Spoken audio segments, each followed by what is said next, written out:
अस्सलाम वालेकुम। आज की नई वीडियो में फिर आपके सामने है। आज की वीडियो ज़रा हटके है। सुबह-सुबह जो आपको ये एक बिस्किट है ये खाने को मिला।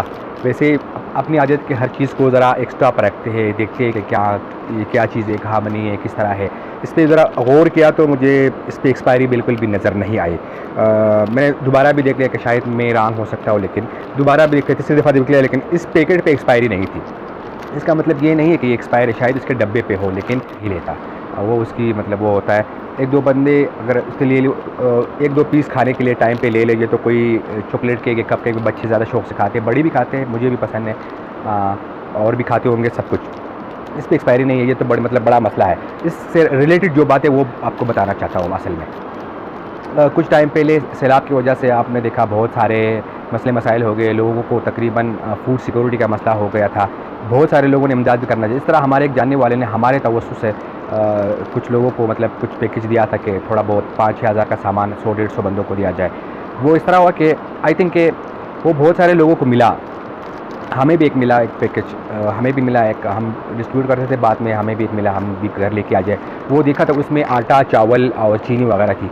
वो आटा बिल्कुल भी थर्ड क्लास का था। मुझे लगता है कि वो खाने के काबिल नहीं था। मतलब खैर हमारा घर में तो दूसरा आटा था, हमने मिक्स करके किस तरह एडजस्ट कर लिया, क्योंकि उस दिन हालात ऐसे थे तो ज़ाहिर सी बात है उसको गिरा तो नहीं सकते थे। फिर जहन में आया कि जो डोनर हजरात हैं, आई थिंक मुझे उन पे कोई वो नहीं है कि वो तो एग्जैक्ट वो पैसे अदा किए होंगे, लेकिन जिस बंदे को, जिस कंपनी को या फिर जिस कंट्रैक्टर को उन्होंने पैसे दिए होंगे, उसने ये घपला सारा उसने किया होगा।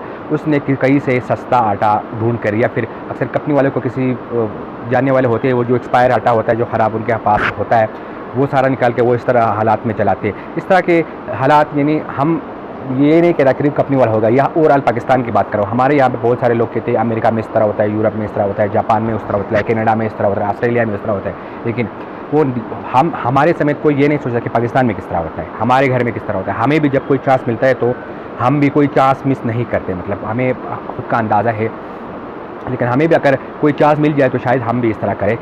इसके अलावा भी बहुत सारे मिसालें मेरे पास है। एक दफ़ा मैं तनूर वाला से अक्सर कभी कभार रोटी लेता हूँ, लेकिन वो जब भी मैं रोटी लेता हूँ तो वो शापर मुझे डाल के दे देता है। लेकिन एक दफ़ा ऐसा हुआ कि मतलब मुझे शापर में डाल को दी, लेकिन 2-4 घंटे भर के मतलब शापर बिल्कुल पैक करके मुझे दिया। मैं थोड़ा आगे गया, मुझे शक हो गया कि यार पहले तो इस तरह नहीं करता था। फिर मैंने वो शापर खोल के देखा तो रोटी, जितनी भी रोटी थी वो सब के सब मतलब पुरानी वाली, जो अक्सर होटल वाले तनूर वाले को रिटर्न करते, वही रोटी उसने मुझे भर के दी थी। मैंने कहा भाई साहब ये क्या है? तो करो हो सॉरी आपको दूसरा दे दे, वो दूसरा दे दिया।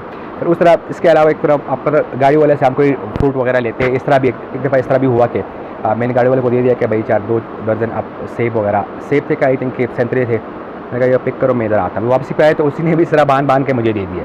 मैं फिर आगे चल दिया, मतलब जल्दी थी। फिर मैंने सोच लिया कि यार इतने सारे पैक करने की क्या ज़रूरत थी 2 शापरों में। फिर मैंने खोल के देखा तो वो तकरीबन आधे से ज़्यादा मतलब वो डैमेज थे, ख़राब थे। फिर वो उसको थोड़ा बहुत गुस्सा भी हो गया, उसने रिटर्न भी कर लिए, लेकिन मतलब ये ओवरऑल हालात बता रहा हूँ। इस तरह और भी बहुत सारी मिसालें होंगी, ये सिर्फ अभी मेरे ज़हन में आए कि इस तरह होता है। अगर हम मतलब मेरे कहने का मतलब ये है कि अगर हम ये चाहते हैं कि अमेरिका इस तरह है, यूरोप इस तरह है, ऑस्ट्रेलिया इस तरह है, कनाडा इस तरह है, जापान इस तरह है, फलाना इस तरह है, ये इस तरह जो भी है, तो वही सोच हमें भी चाहिए कि हम किस तरह है, हमारा पाकिस्तान किस तरह है, हमारे ये किस तरह है। जिस तरह कि मैं आपको ये रिसेंटली ये वाक़यात बता दिए कि हमारे जो चीज़ें, जो एक तो इस पर एक्सपायरी नहीं थी, शायद इस पर डब्बे पर हो, लेकिन इस पर एक्सपायरी होनी चाहिए थी। खाने की चीज़ें एक्सपायर अभी नहीं है, मैंने खा लिया अभी, मतलब सही है, कोई बदबू वगैरह नहीं था, बिल्कुल फ्रेश लग रहा था। ये तरह बहुत सारी चीज़ें हैं।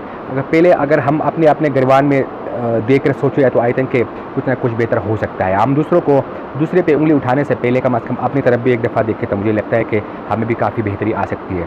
इसी तरह दूसरे पे उंगली उठाना तो बहुत आसान है, तनक़ीद करना बहुत आसान है, लेकिन अपनी इस्लाह करना आई थिंक सबसे बुरी, मतलब सबसे मुश्किल और बुरा लगने वाला काम है। आई थिंक मुझे लगता है कि अपनी इस्लाह सबसे पहले करना चाहिए, उसके बाद मतलब दूसरे पे जायज़ तनक़ीद हो, तनक़ीद नहीं करना, तनक़ीद ब इस्लाह करनी चाहिए। चाहे हमारे कोई भी हो, इदारे हो, गवर्नमेंट के हमारे इदारे हो, सिक्योरिटी इदारे हो, वो हो, उनकी मुनासिब इन पर तनक़ीद होनी चाहिए, ताकि उनको अपनी इस्लाह के लिए मतलब मुनासिब वो मिले कि हमें किस तरह क्या करना चाहिए। ये मेरी ज़ाती राय थी, किसी का इसके साथ एग्री होना लाजमी नहीं है। आप इससे मुख्तलिफ भी राय रख सकते हैं। आज की वीडियो ये थी, उम्मीद करते हैं कि ये वीडियो आपको अच्छी लगेगी। हमारा फेसबुक का पेज, यूट्यूब का चैनल और इंस्टाग्राम और टिकटॉक पे भी आप हमें फॉलो कर सकते हैं। और एक बात आखिर में याद आई कि अगर तुम कम से कम तुम अच्छा बनो और फिर ये सोचो कि दुनिया में कम से कम एक बुरा, मतलब एक बुरा आदमी कम हो गया। अब खुद अच्छा बनो, फिर ये सोचो कि दुनिया में एक आदमी बुरा कम हो गया। इससे भी काफ़ी फ़र्क पड़ता है। तो थैंक फॉर वॉचिंग। अल्लाह हाफ़िज़।